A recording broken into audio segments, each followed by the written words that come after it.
Gracias y paz, hermanos y amigos que en esta tarde nos acompañan a la transmisión de la Palabra del Señor en nuestra Iglesia Bautista Reformada de Girón.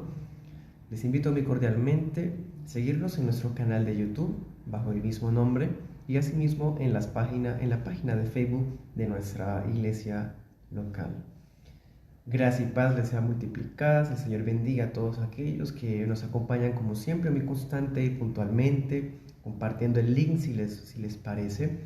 Esta tarde, en la voluntad del Señor, vamos a compartir la tercera predicación expositiva acerca de nuestra serie temática sobre los 12 apóstoles del Cordero. Como saben, nuestra iglesia local comienza una serie acerca de los apóstoles, predicaciones expositivas biográficas, en el sentido de que vamos a tratar de reflexionar y meditar en la obra maravillosa de la gracia vista en la vida de las personas de cada uno de los 12 apóstoles. Pues como sabemos, los apóstoles no son personas superhéroes, superpoderosas, sino que eran hombres tal como usted y como yo. Eran mortales, personas comunes y corrientes, ordinarias y con ciertos trasfondos temperamentales, de pecados y de muchas situaciones que vamos a mirar en la voluntad del Señor y en su gracia a lo largo de este año. Hoy vamos a hablar acerca del apóstol Juan. Vamos a comenzar una serie de 2 predicaciones. Vamos a ver la primera parte hoy y la segunda parte vamos a mirarla si Dios quiere y vimos el próximo mes. O bueno, en alguna de las enseñanzas posteriores de nuestra iglesia local. La enseñanza general vamos a titularla así: el apóstol Juan, el joven que se convirtió en el discípulo amado. El joven que se convirtió en el discípulo amado. Bueno, entonces vamos a Juan capítulo 1, versículo 35 al 40. Juan 1:35. Estaré utilizando la Reina Valera 60. Y asimismo, para complementar, estaré utilizando la Nueva Traducción Viviente. Bueno, Juan 1:35, hacemos lectura de los versículos y luego oramos. Juan 1:35 dice: el siguiente día otra vez estaba Juan Bautista y 2 de sus discípulos. Y mirando a Jesús, Juan el Bautista, ¿sí? Jesús estaba andando por allí, Juan Bautista dijo: he aquí el Cordero de Dios. Le oyeron hablar los 2 discípulos de Juan Bautista y siguieron a Jesús. Y volviéndose Jesús y viendo que le seguían, les dijo Jesús a los 2 discípulos de Juan: ¿qué buscan? Ellos le dijeron: Rabí, que traducido es maestro, ¿dónde moras? Jesús les respondió: vengan y vean. Fueron y vieron dónde moraba, y se quedaron con él aquel día, porque era como la hora 10:00. Andrés, hermano de Simón Pedro, era uno de los 2 que habían oído a Juan y habían seguido a Jesús. Amén. Oremos. Padre, en esta tarde te damos gracias por darnos la oportunidad nuevamente de escuchar tu palabra. Te rogamos que por medio de ella seas tú trayendo nueva vida a aquel que necesita nacer de nuevo, Señor. A aquel que conlleva un cristianismo falso y adulterado. Conviértelo hacia ti, Señor, y cámbialo. A aquellos, oh Dios, que son tus hijos y que están escuchando tu palabra, inspíralos con base en esta palabra que hoy oirán. Que sea tu buen espíritu guiándonos hacia Cristo Jesús. Oramos de manera muy especial, Señor, por nuestras iglesias locales, también por los hermanos pastores que en este día dedican, Señor, su fuerza, su integridad y su preparación para tu servicio y para el servicio de tu iglesia, Señor. Guárdalos en su integridad física, moral, guarda sus hogares, sus familias. Ayúdanos a ser coherentes con el mensaje que anunciamos en nuestra vida y práctica y obra, Señor. Ayúdanos, oh Dios, a ser leales y fieles a tu verdad. Ayúdanos, Señor, a querer la aprobación tuya en vez de la de los hombres. Ayúdanos, Señor, a tener nuestros temperamentos bajo los pies de Cristo y siendo amantes de toda verdad por encima, Señor, de nosotros mismos. Te damos toda gloria a ti porque solo tú eres bueno, Dios. Ten misericordia de nuestro país. Oramos por nuestras autoridades políticas, Señor, y estatales. por los que tú pusiste en lugares de eminencia, en cada una de las posiciones de los ministerios, superintendencias, en el Senado, oh Dios, en la Cámara de Diputados, en las universidades también, en las instituciones privadas y todos aquellos que tú decidiste darles una posición de importancia y eminencia. Oramos para que en tu buena voluntad, Señor, hagas que tu evangelio corra y llegue hasta esos corazones y escuchen de ti, escuchen, Señor. Tu iglesia envía a tus siervos para que cuando escuchen, crean, y cuando crean, invoquen tu nombre. Toda gloria damos a ti, Señor, en el nombre de Jesús. Amén y amén. Bueno, mis hermanos, gracia y paz. Señor les bendiga. Saludos a todos aquellos que ya han escrito. Bueno, hermanos, vamos a comenzar en nuestra exposición de esta tarde. Ahorita leíamos de Juan 1:35 y usted de pronto pensará, bueno, ¿y ahí dónde está Juan? ¿Por qué comenzamos con este pasaje? Pues hermanos, notemos algo muy importante. Está Juan Bautista llevando a cabo su anunciación acerca del Señor Jesús y dice la palabra que tenía él al lado dos discípulos, uno de los cuales era Andrés y el otro, dése cuenta que Juan no dice quién es. La tradición de la iglesia dice que ese otro es Juan mismo y de hecho vamos a mirar, especialmente en la segunda parte, que Juan nunca habló de sí mismo, sino que siempre pasaba por encima el mencionar su propio nombre. Así que este otro que estaba allí era Juan, el discípulo. Vamos a seguir nuestra serie acerca de los apóstoles con esa exposición biográfica de nuestro amado Juan. Lo vamos a colocar de segundo después de Pedro, no porque tenga un orden específico o algo necesario, sino porque Juan ganó gran importancia en la iglesia primitiva y precisamente es lo que vamos a comprobar en esta serie, especialmente en la segunda parte. Entonces, así como hicimos con Pedro, ¿se acuerdan? Con Pedro fue Simón Pedro antes de la resurrección de Jesús y luego Simón Pedro después de la resurrección. Hoy vamos a hacerlo un poquito distinto en que Juan, vamos a verlo en dos partes también, pero enfocados Juan en los evangelios y Juan en hechos. Hoy vamos a ver Juan en los evangelios, Juan Boanerges con B larga y G, Boanerges. Bueno, entonces haciendo una exégesis, o sea, exégesis significa una lectura seria de la Biblia, mirando el contexto, estudiando los idiomas, haciendo una exégesis sana, concluimos que la primera vez que Juan aparece en la Biblia es en Juan 1:35. Y vemos que Juan, nuestro apóstol, era discípulo de Juan Bautista. Eso es muy interesante, hermanos. Y vemos que él escuchó a Juan Bautista diciendo, este es el Cordero de Dios. Y miren eso, cuando Juan escucha que el Bautista dice que Jesús es el Cordero, él le crea su primer maestro y va de una vez tras Jesús. Eso es bastante interesante, hermanos. Para comenzar a seguir a Jesús, se acercan con curiosidad. ¿Dónde moras? Maestro, lo reconoce porque Cristo era rabino. Cristo era un maestro con preparaciones rabínicas. Entonces ellos lo siguen. Juan, el apóstol, conoció a Jesús a través de la predicación de Juan Bautista. Eso es muy interesante, hermanos.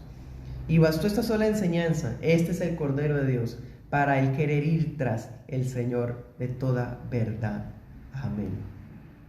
Más tarde vamos a acordarnos que en los evangelios vemos la primera parte de la vida de los apóstoles, en donde ellos no son seguidores a tiempo completo, sino que son ocasionales. Por eso los veíamos trabajando, ¿cierto que sí? Y usted puede comprobarlo nuevamente en Marcos 1, vamos para allá, Marcos 1:19.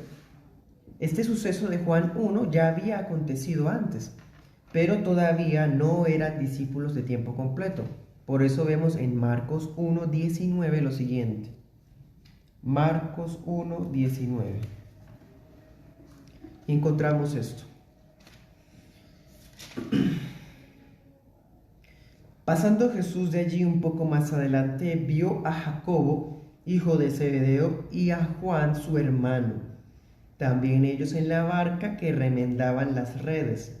Luego los llamó y dejando a su padre Zebedeo, en la barca con los jornaleros, le siguieron. Podemos leer un poquito más adelante también. Miren, por ejemplo, el verso 23 dice, había en la sinagoga un espíritu inmundo, bueno, en fin. Versículo 27, todos se asombraron de tal manera que discutían, ¿qué es esto? ¿Qué nueva doctrina es esta? Bueno, ahorita les explico por qué hice lectura de esos otros dos versículos. Por lo pronto digo lo siguiente, hermanos. Juan, después de saber por medio del Bautista que Jesús era el Cordero de Dios, él lo siguió, pero era un seguidor más bien ocasional, como con curiosidad y con el deseo de saber quién es él. De todas formas, el Señor Jesús en alguna ocasión dice la palabra que caminando por las playas del lago de Galilea, fue él mismo a buscar a Juan. Ojo con esto. Y en Marcos 1:19 es precisamente lo que encontramos. El Señor Jesús va por el lago de Galilea y había encontrado a Simón, Pedro, ¿se acuerdan? Y luego a Andrés. Y pasando un poquito más adelante se encuentra a los hermanos Jacobo y Juan, hijos de Zebedeo. Entonces se cuenta, ya seguían a Cristo, pero todavía estaban dedicados a sus trabajos, todavía no habían renunciado a su trabajo, todavía estaban trabajando en la empresa de su padre, ¿sí? Entonces eso es lo que encontramos en esa primera parte. Y nos damos cuenta que el negocio familiar era la pesca. Aquí lo encontramos remendando las redes, siempre inseparable de su hermano Jacobo. Y cuando recibe el llamado del Señor como discípulo, dice la palabra que dejando las redes, dejando la barca, dejando a su padre, comenzó a seguir a Cristo. Hermanos, cuánta necesidad hay en la iglesia del Señor de personas que estén dispuestas a dejar incluso sus trabajos y apegos a costumbres familiares con tal de seguir a Cristo de lleno, hermanos y amigos. Entonces vemos que Juan probablemente era de Betsaida, la misma ciudad de donde era el apóstol Pedro. Luego, hermanos, allá en Marcos 1, ahorita que leamos los versos siguientes, deducimos que Juan acompañaba a Cristo en aquel momento cuando Cristo liberó al endemoniado de Capernaum. Y ahí mismo, mira el verso 29. Marcos 1:29. Marcos 1:29 dice la palabra de la siguiente manera. Jesús salió de la sinagoga con Jacobo y Juan y fueron a la casa de Simón y Andrés. O sea, estaban los 5 contando a Cristo en la sinagoga de Capernaum, donde se liberó a un endemoniado, y de ahí fueron a la casa de Pedro. O sea que Juan estaba presente cuando Cristo sanó a la suegra de Pedro. Eso es bastante interesante, hermanos. La siguiente vez que encontramos a Juan es en Marcos 10:22. Marcos 10. En Lucas 6:14, anote esa cita, Lucas 6:14. Bueno, Lucas 6:14. Y también en Mateo 10:2. Mateo 10:2 y Lucas 6:14. En estos pasajes lo que encontramos, hermanos y amigos, es que el Señor Jesús en una ocasión, habiendo orado toda la noche para que el Señor le mostrara, en cuanto a su humanidad se refiere, quiénes serían los 12 apóstoles, se nombró a Juan como uno de los apóstoles. O sea, hasta ese momento hemos visto, Juan llegó a Cristo a través de la predicación de Juan Bautista. Bueno, bastó una enseñanza para el querer conocer la verdad. Hay personas que sienten curiosidad de las verdades, sienten curiosidad de las religiones, de las filosofías, de las ideas. Pero este Juan, aunque se acerca con curiosidad, no es una curiosidad vana, sino que quiere realmente aprender acerca de quién es Cristo Jesús. Segundo, encontramos a Juan aquel día cuando el Señor estaba enseñando en la sinagoga de Capernaum, ese día de reposo. Fue testigo de cuando se liberó al endemoniado en la sinagoga y cuando el Señor sanó a la suegra de Pedro. Nosotros hemos estudiado el Evangelio de Marcos, ya estudiamos Marcos 1 en la iglesia local, pueden usted ver la lista de reproducción en nuestro canal de YouTube. Y veíamos que esa misma noche hubo gente que trajo enfermos en camillas, ¿se acuerdan? Muchos endemoniados, enfermos, y bueno, en fin, mucha gente enferma se acercó a Cristo. Juan vería también esa escena. Y la siguiente ocasión que nos encontramos a Juan va a ser cuando el Señor lo nombra como apóstol. Bueno, lo nombra como apóstol y dése cuenta algo bastante interesante que nos cuenta la palabra del Señor. Nos dice la palabra, por ejemplo,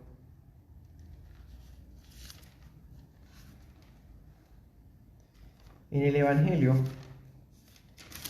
que ellos, los discípulos, el Señor les otorgó a algunos de ellos algunos apodos. Y usted se acordará que uno de los apodos que recibieron, por ejemplo, en el caso de Simón, fue el apodo de Pedro. Y en el caso de Juan, dice en Marcos 3:17, que les puso Boanerges, así como suena con G y B larga, Boanerges. El día que el Señor nombró a Juan como apóstol, lo apellidó junto a su hermano Jacobo Boanerges. ¿Qué significa esa palabra? Esa palabra es una palabra aramea y significa hijos del trueno, o también puede traducirse como atronadores. El significado de este apodo es bastante interesante y vamos a enfocarnos especialmente en esto. Juan Boanerges, ¿por qué el Señor lo llama así? Hermanos, esto da a entender que a Juan lo caracterizaba un temperamento explosivo, casi que problemático. Juan no es ese discípulo tierno, lleno de amor, que nos encontramos más adelante. Los cambios que Dios hace en la vida de nosotros no son de la noche a la mañana, hermanos y amigos. Es maravilloso cuando podemos ver atrás y ver todo lo que el Señor ha hecho y poder decir, hasta aquí me ha ayudado Jehová, ¿cierto? Pero cuando miramos dónde estamos ahorita, no llegamos aquí, hermanos, así por carácter espontáneo, no llegamos aquí de la nada, hermanos. Pues Juan no se convirtió en ese discípulo amado, apóstol del amor, así porque sí. Él era el Boanerges. Y como prueba de ello vamos a tener dos escenas bíblicas donde vamos a escuchar a Juan hablando, porque ya sabemos, el apóstol que más hablaba, ¿cuál era? Pedro. Juan también hablaba mucho, ¿cierto? Pero no tanto como Pedro. Tenemos solamente dos registros de intervenciones de Juan. Tenemos otro en la Cena del Señor, pero ese vamos a hacer referencia más adelante. De todas formas, encontramos lo siguiente. Marcos 9:38. Vamos para allá. Marcos 9:38. Un pasaje que, a propósito, recientemente estudiamos la iglesia de Girón. Marcos 9:38. Dice la palabra. Juan, cuando Cristo les enseñó trayendo a un niño, diciendo, el que recibe a este niño en mi nombre, a mí me recibe, ¿cierto? Juan escucha eso y le dice a Jesús, Maestro, vimos a alguien usar tu nombre para expulsar demonios, pero le dijimos que no lo hiciera porque no pertenece a nuestro grupo. Ay, hermanos, aquí vemos a Juan. Este es Juan. Este era Juan. Lo vemos, lo escuchamos, impidiendo a un hombre realizar exorcismos en el nombre de Jesús por el simple hecho de que ese fulano no era parte de su grupito exclusivo. Ay, hermanos, ya miramos ese tema con la iglesia local, veíamos esa facilidad de nuestro corazón de ser sectaristas, de ser separatistas, de creernos los exclusivos, de creernos los únicos. Inmadurez, hermano. Y eso es Juan. Este es nuestro discípulo amado. Ese es Juan, hermanos. Juan se toma la autoridad de impedir que un hombre sirva en el reino de Dios. ¿Quién es quién, hermanos, para impedir que otro sirva al rey, hermanos? Pues Juan se estaba adjudicando esa autoridad. Cuando veamos la segunda parte y usted lea el Evangelio de Juan, las cartas de Juan, bueno, en fin, vea a Juan en los otros libros de la Biblia, va a encontrarse un hombre diferente. Este discípulo va a hacer mucho énfasis en la verdad, pero no solo en la verdad, sino también el amor. Un amor que Juan necesita aprender, así como muchos de nosotros. Nosotros no tenemos amor de por sí. La palabra dice que el amor es el fruto del Espíritu Santo. Por lo tanto, el amor que habla la palabra no puede salir de su educación, no puede salir de mi nobleza, no puede salir de mis estudios, no sale de nuestros sentimientos. El amor es un fruto del Espíritu y Juan está recibiendo este amor de a poquito. Necesita aprender el amor verdadero de Jesús. ¿Sabe usted cuál es el amor verdadero? El amor verdadero no es el amor tolerante del que se habla hoy día, del progresismo. El amor verdadero no es permitir y callarnos el pecado de los hermanos y decir que cada quien haga lo que quiera. El amor verdadero no es así. 1 Corintios 13:6 dice, el amor se goza de la verdad. Se goza de la verdad. Amor y verdad son dos virtudes inseparables, son dos frutos del Espíritu de Dios que no se pueden separar. Por ahora, nuestro amado apóstol Juan ama la verdad, pelea la verdad, pero le falta aprender amor. Ay, hermanos, es muy fácil conocer y aprender la verdad, pero traducir la verdad al amor es otra cosa. El Señor nos ayude a amar y a tener la verdad. Nunca podemos negociar la verdad basados en el amor, pero tampoco vamos a pelear por la verdad sin amor. El Señor nos ayude, hermanos, a mantener esa línea, ese equilibrio. Bueno, vemos aquí a Juan, un varón celoso. Celo es lo que le sobra, como buen judío. Es una persona ambiciosa también. ¿De qué está hablando Cristo? Cristo está hablando, el que quiera ser el mayor, tiene que ser el último. El que quiera ser el mayor, tiene que ser el servidor de todos. Y preciso Juan es el que interviene. ¿Qué vemos ahí? De cierta manera, ambición de posición, ambición de poder. Bueno, pero no se queda la cosa ahí. Marcos 9, verso 39. El Señor le responde, le dice, no lo detengan, no detengan a ese hombre que aunque no hace parte de su denominación, no hace parte de su grupo, no lo detengan. Nadie que haga un milagro en mi nombre podrá luego hablar mal de mí. Todo el que no está en contra de nosotros, dice Cristo, miren qué hermoso, en contra de nosotros, incluyéndose Él. Ninguno que está en contra de nosotros el que no está en contra de nosotros está a nuestro favor. Si alguien les da a ustedes incluso un vaso de agua porque pertenecen al Mesías, les digo la verdad, esa persona ciertamente será recompensada. Cristo le sigue respondiendo a Juan. Este tema lo estamos estudiando en la iglesia de Girón, lo estaremos estudiando en semanas siguientes, esté muy atento, por favor, le invito cordialmente desde ya. Luego Cristo le dice esto a Juan, si tú haces que uno de esos pequeños que confían en mí caiga en pecado, sería mejor que te arrojaran al mar con una gran piedra de molino. Ay, hermano, eso se lo dijeron fue a Juan. También en versículo 45, si tu pie te hace pecar, córtatelo, es preferible entrar en la vida eterna con un solo pie que ser arrojado al infierno. Se lo dijeron a Juan, hermano, esas palabras. Versículo 50, la sal es buena para condimentar, pero si pierde su sabor, ¿cómo lo harán salada de nuevo? Entre ustedes deben tener las cualidades de la sal y vivir en paz unos con otros. El Señor le está respondiendo a Juan. Obviamente le está enseñando a todos los otros apóstoles, pero todo lo empezó ¿quién? Juan, hablando, hermanos. Entonces démonos cuenta de estos detalles tan hermosos. El Señor escuchó la intervención de Juan, pero no lo dejó así. Ay, es que quiere respetar su forma de ser. Él es así, hay que dejarlo. No, hermanos. El Señor, como su buen maestro y su buen pastor, lo corrigió. Le enseñó ese día acerca de la verdadera humildad, de la verdadera unidad, lo cual debe caracterizar a los hijos de Dios, hermanos. Esa es la primera escena donde vemos a Juan hablando, conociendo cómo es la forma de ser del hijo del trueno, del Juan Boanerges. Ahora miremos otra escena en Lucas 9:53. Vayamos para allá. Lucas 9:53.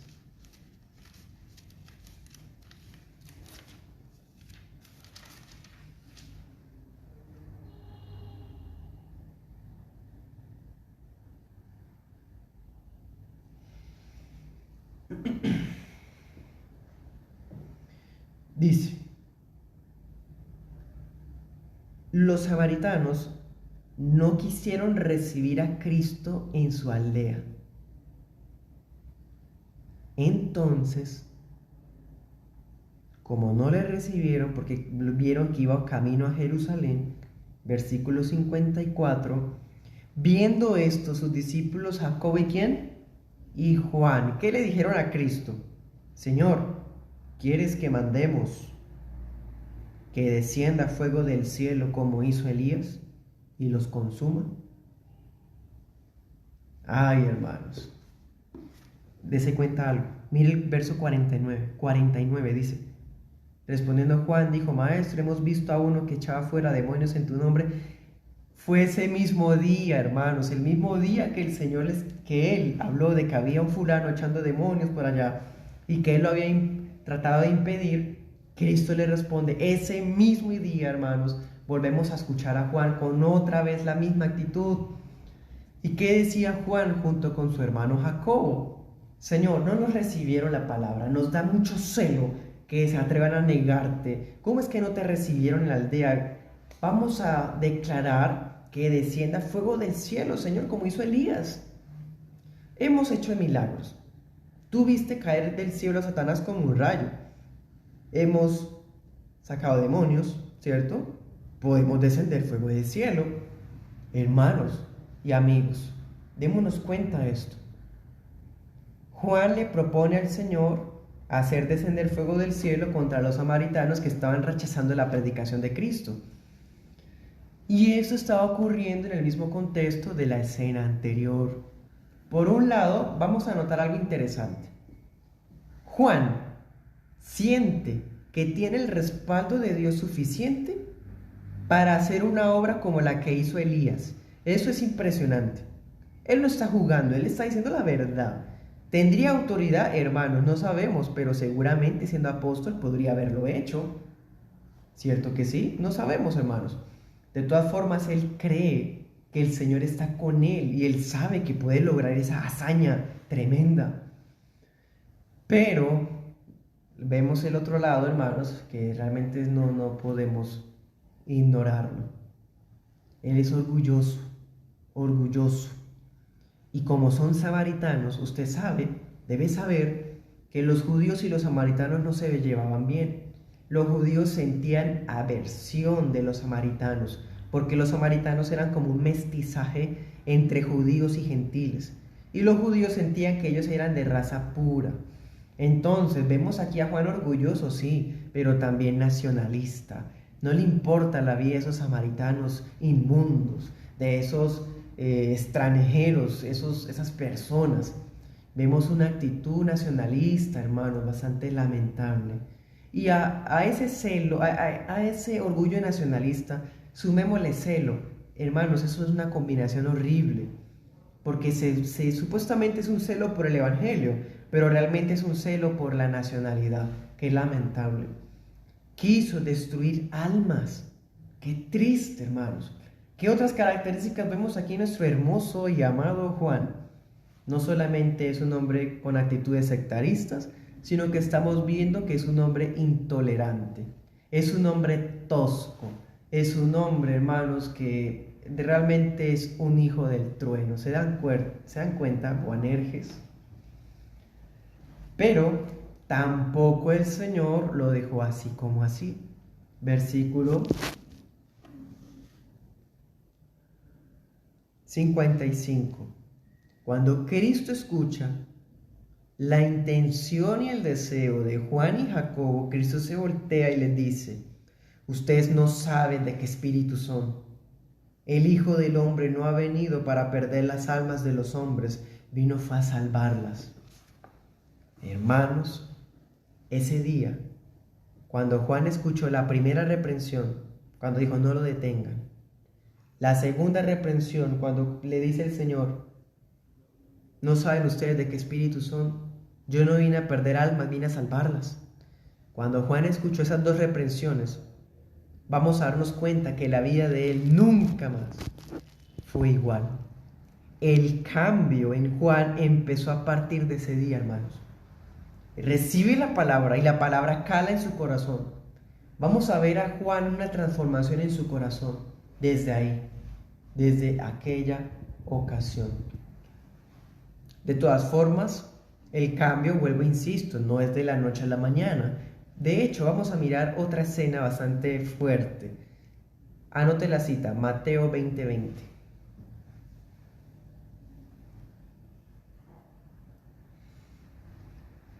¿Qué vemos en esa cita?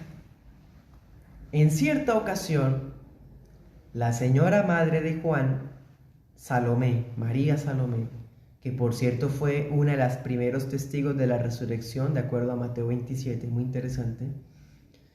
La señora madre de Juan se acercó postrada ante el Señor en alguna ocasión para pedirle al Señor que sus hijos ocuparan los primeros puestos en el reino de Cristo. Obviamente sus hijos tendrían que ver con dicha petición. Hermanos, obviamente los apóstoles se disgustan por esa petición, porque en Juan había un sentimiento de superioridad.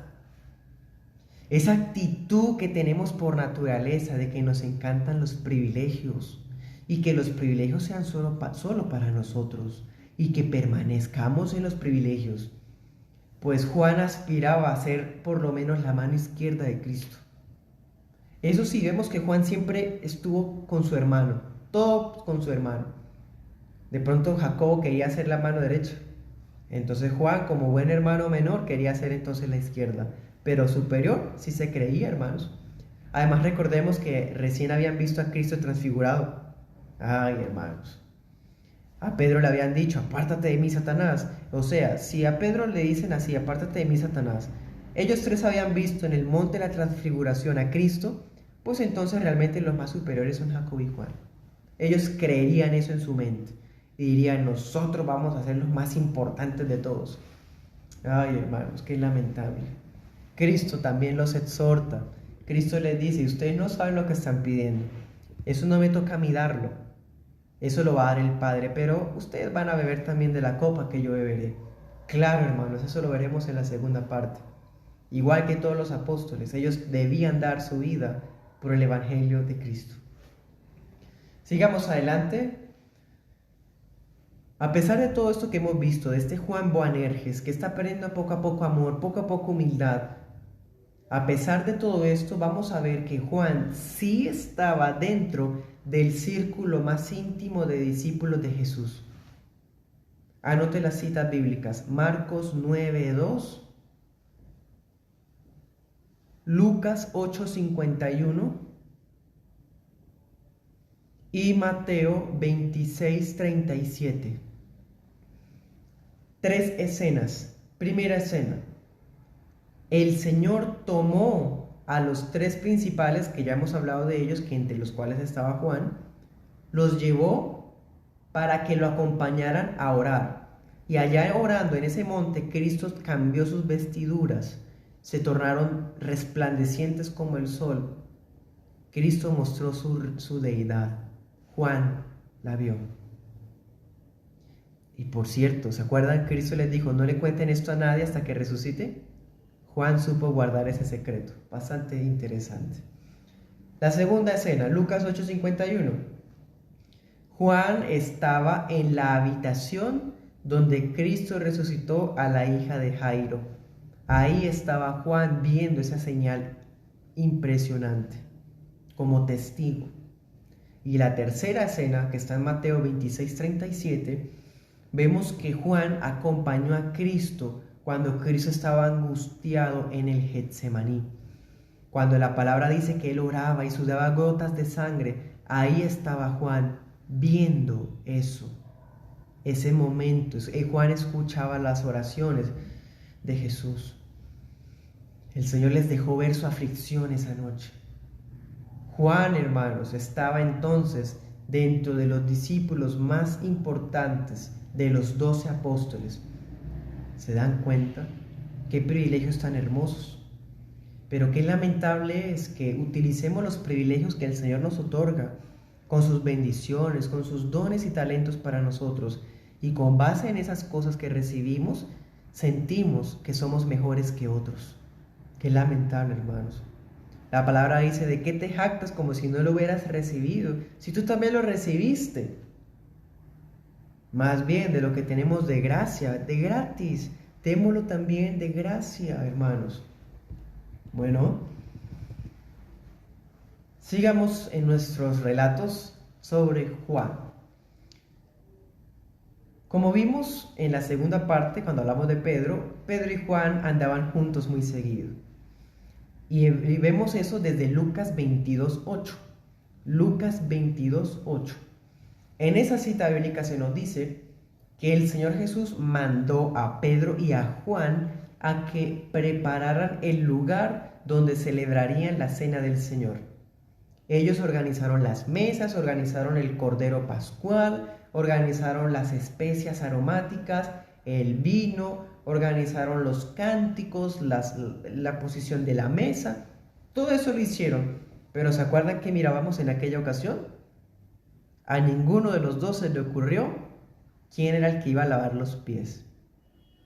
Porque todavía Juan es orgulloso. Todavía a Juan no se le va a ocurrir rebajarse a ponerse un manto en la cintura y lavar los pies. No, eso le toca a la gente más baja. A mí no. Si yo voy a estar a la izquierda de Cristo. Esa misma noche vamos a mirar, a pesar de que Juan no tuvo esa ocurrencia, fue testigo de que a Jesús se le ocurrió. Cristo les enseñó. Él mismo, siendo el Señor, el Maestro, el Mesías príncipe, es el que le lava los pies. Eso marcó el corazón de Juan. No solo las reprensiones, también el ejemplo. El ejemplo. Hermanos, esas cosas bastan para romper a Boanerges. Romper a este hombre tan tosco, tan brusco, tan vasto. ¿Y cómo lo moldea? Y vamos a mirarlo. Juan 13:23. Juan 13:23. Ese versículo es importante porque vemos cómo empieza a haber ese cambio en su vida. Juan 13:23. Y aquí es la primera vez en la Biblia, la primera vez en la historia, que a Juan se le llama el discípulo al que Jesús ama. Juan 13:23 dice: el discípulo a quien Jesús amaba estaba sentado a la mesa a su lado. Simón Pedro le hizo señas para que le preguntara a quién se refería. Entonces ese discípulo, dice el mismo Juan escribiendo, muy modesto, ese discípulo, sabemos que es el mismo, ese discípulo se inclinó hacia Jesús y le preguntó: Señor, ¿quién es? Esa es la tercera intervención que les decía ahorita de Juan. Miren la diferencia. Señor, ¿quién es? Recostado casi que en el regazo, en el pecho del Señor. Recuerde que las mesas no tenían sillas, las mesas eran el suelo. Todos se reunían de una manera que estuviesen pegaditos, casi que el pie del otro estaba en la cara del otro. Pues Juan estaba cerquita de Cristo, hermanos. Y aquí se le dice: el discípulo al que Jesús ama. Jesús ama a los hermanos difíciles. Jesús ama a la gente que es difícil de querer. Jesús ama a la gente que, incluso basados en un celo ignorante, se atreven a negar a otros. Jesús los ama también. El Señor no los va a dejar así. El Señor los va a cambiar. Si el Señor lo ama a usted, lo va a disciplinar, porque Él no va a dejar que un hijo suyo sea como un bastardo. El bastardo era aquel que el padre no tenía por qué disciplinar, porque no lo reconocía como hijo legítimo. En cambio, cuando hay un hijo legítimo, el padre lo disciplina porque lo ama. El Señor disciplinó a Juan y cambió su vida. Si usted es una persona difícil, una persona problemática y es cristiano, el Señor va a aplastarlo por medio de reprensiones para que usted vea su ejemplo, y sea como Cristo. Y si usted es un hijo del trueno, que sea un hijo del trueno para la gloria de Cristo y no para su propio reino, humanista y excéntrico. No, Juan nunca más volvió a ser igual. Y en vez de querer de ser ese hombre superior a otros, ahora se le dice el discípulo al que Jesús ama. El discípulo al que Jesús ama, el mismo que quería quemar vivos a los samaritanos, el mismo que se opuso al hermano que no estaba con ellos, es el que Jesús ama. Y no solo eso, hermanos, por si fuera poco, si a usted le parece que esto ha sido maravilloso, mire esto otro. Juan 19:26, la palabra dice que, por ejemplo, a Pedro se le dijo: apacienta mis ovejas, ¿se acuerdan? Que el Señor lo restauró. A Juan no se le dijo eso, pero a Juan se le dejó a María, la madre de Jesús, como su nueva madre, para que Juan la recibiera como madre suya. Ese detalle es muy tierno, muy puntual. ¿Por qué Jesús hizo eso si María ya tenía otros hijos? Por ejemplo, Santiago es hijo de ella. ¿Por qué Santiago no se encargó? Hermanos, porque Juan es el discípulo a quien él amaba, y él quería que su señora madre en su humanidad, su señora madre estuviera bajo aquel discípulo que iba a aprender amor, que iba a saber equilibrar la verdad y el amor. La dejó a ella en las mejores manos, en el discípulo que es el hijo del trueno, sí, pero el más comprometido, por así decir, con el amor y la verdad a la vez. Por cierto, si aquí la Biblia dice en Juan 19:26 que el Señor le dijo: he ahí tu madre, ahí tu hijo, quiere decir que Juan es el único de los 12 apóstoles que no salió corriendo cuando Cristo lo crucificaron. Juan fue el único testigo de los padecimientos de Cristo en la cruz. Eso es muy impactante. Aquel que en la noche anterior, se había recostado sobre Cristo, estaba viendo cómo su maestro lo flagelaban y lo traspasaban. Podemos imaginarnos el dolor de este hijo del trueno queriendo, ahí sí, de hacer descender fuego del cielo. Pero él estaba aprendiendo a sujetarse a la voluntad de su rey. Finalmente, ya para terminar, vamos a Juan 21. Juan 21. Versículo 2.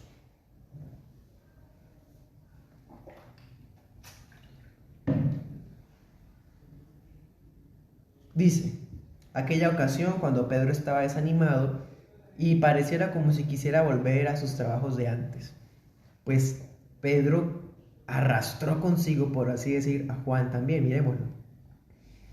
Juan 21:2 dice: varios de los discípulos se encontraban allí junto al mar de Galilea. Simón Pedro, Tomás, Natanael, dice los hijos de Zebedeo. Mire cómo siempre él habla de sí mismo en tercera persona. ¿Quiénes son los hijos de Zebedeo? Jacobo y Juan. Ahí está Juan, hermanos y amigos.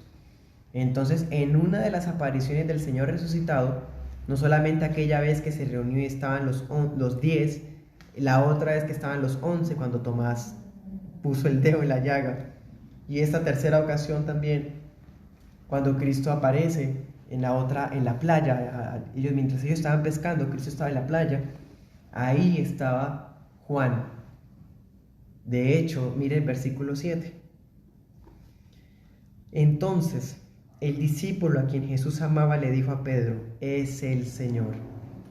Resulta, hermanos, que allá en la playa a lo lejos, ellos estaban en el lago pescando, pero les estaba yendo muy mal, pésimo. Y cuando miran hacia atrás hay un fulano por allá, un hombre. Juan es el único que reconoce al Señor. ¡Es el Señor! Y cuando Pedro escucha eso, ya lo vimos, él se pone la ropa y se tira para llegar rápido a su Señor.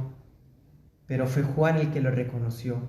Entre más cerca estemos de Jesús, así como Juan estaba recostado sobre Jesús, entre más cerca estemos de Él, más cerca sabremos discernir entre la verdad y la casi verdad, Entre más cerca estemos de Jesús, del Jesús de la Biblia, no el de las películas, no el de las historietas, no el de las falsas religiones, el Jesús de la Biblia.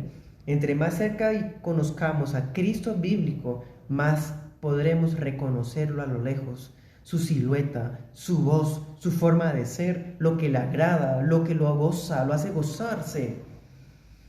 ¿Se goza el Señor en su vida? ¿Sabe qué es lo que a Él le gusta? ¿Usted sabe? ¿O usted de los que piensa que donde usted se sienta bien, ahí es donde Jesús se siente bien?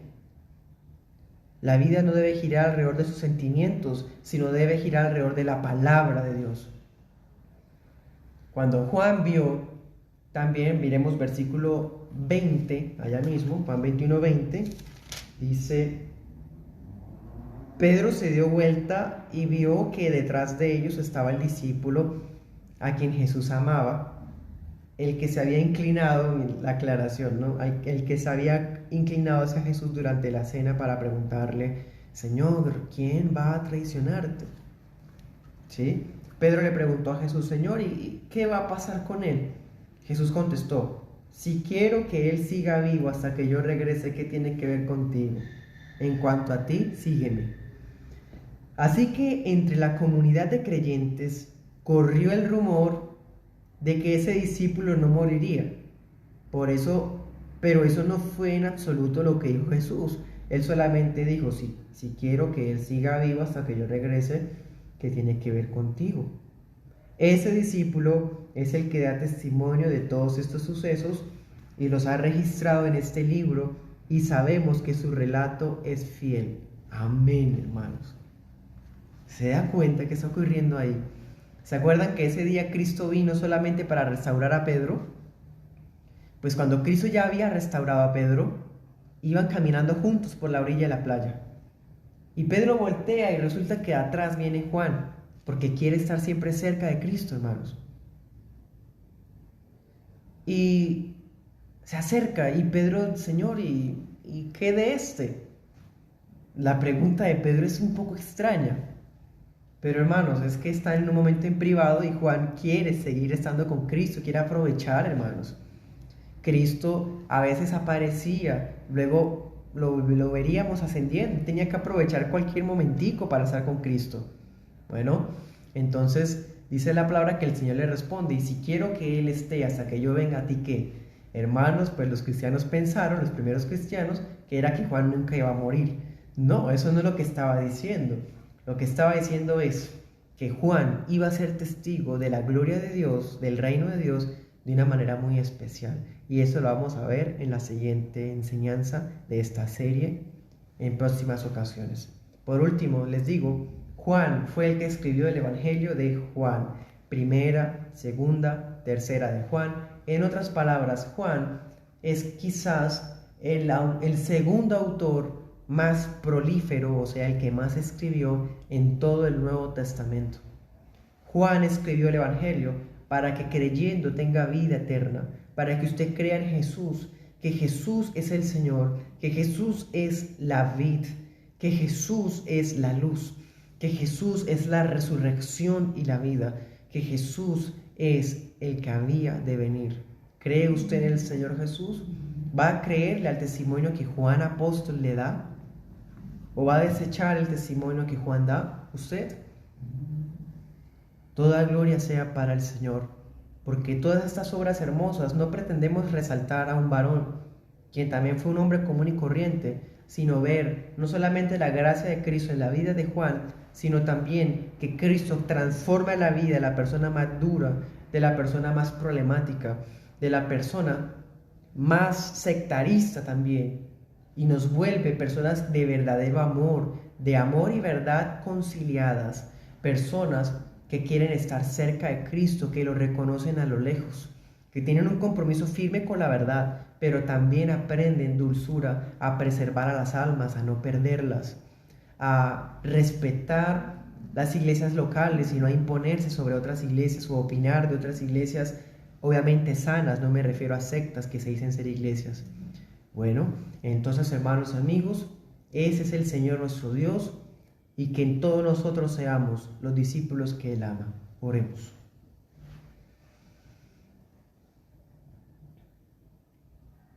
Padre, en esta tarde, qué hermosa palabra nos permites ver a tu siervo Juan. Él es uno de los fundamentos de la iglesia, fue un verdadero apóstol.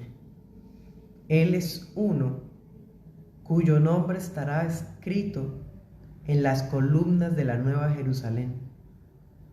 Él es uno que dio testimonio de ti y hoy lo leemos todos los días, Señor, en casa, en la iglesia, hasta en el celular. Gracias, Señor, por ese testimonio. Te rogamos que tengas misericordia de aquellos creyentes y hermanos que son difíciles, que son sectaristas, problemáticos, son atronadores como Juan. Transfórmalos, Señor, que admitan la reprensión. Cuando Juan escuchó la reprensión, su vida no empezó a ser igual, empezó a transformarse. Danos corazones sencillos que atienden la reprensión, que no son corazones duros contra la reprensión, resentidos o divisores, sino que escuchemos la reprensión y andemos en la verdad. Ayúdanos a amar a las almas y no querer que se pierdan, saber de qué espíritu somos, el espíritu de Cristo, el que vino a salvar y no a perder las almas. Que queramos siempre estar cerca de Cristo, saber discernir entre la voz de Cristo y la voz de un extraño, ver la silueta de Jesús a lo lejos y reconocerlo. Queremos ser, Señor, así. Te pedimos perdón por nuestros pecados. Bendice nuestras iglesias locales, nuestros hermanos, nuestras familias, Señor, las personas que permitas que vean la transmisión en vivo o también la grabación. Ayúdanos a ser como tú, Señor Jesús. Forma en nosotros amor, forma en nosotros la verdad, que no negociemos ni la una ni la otra, sino que seamos leales a ti con la ayuda de tu Espíritu Santo. Y todo honor y gloria sean solo para ti, Señor, en el nombre de Jesús. Amén y amén. Bueno, mis hermanos y amigos, gracia y paz, el Señor les bendiga. El día miércoles tenemos la transmisión de nuestro devocional congregacional por este mismo canal a las 8 de la noche, hora de Colombia y de Perú. Gracia y paz, toda la gloria sea para el Señor nuestro Dios.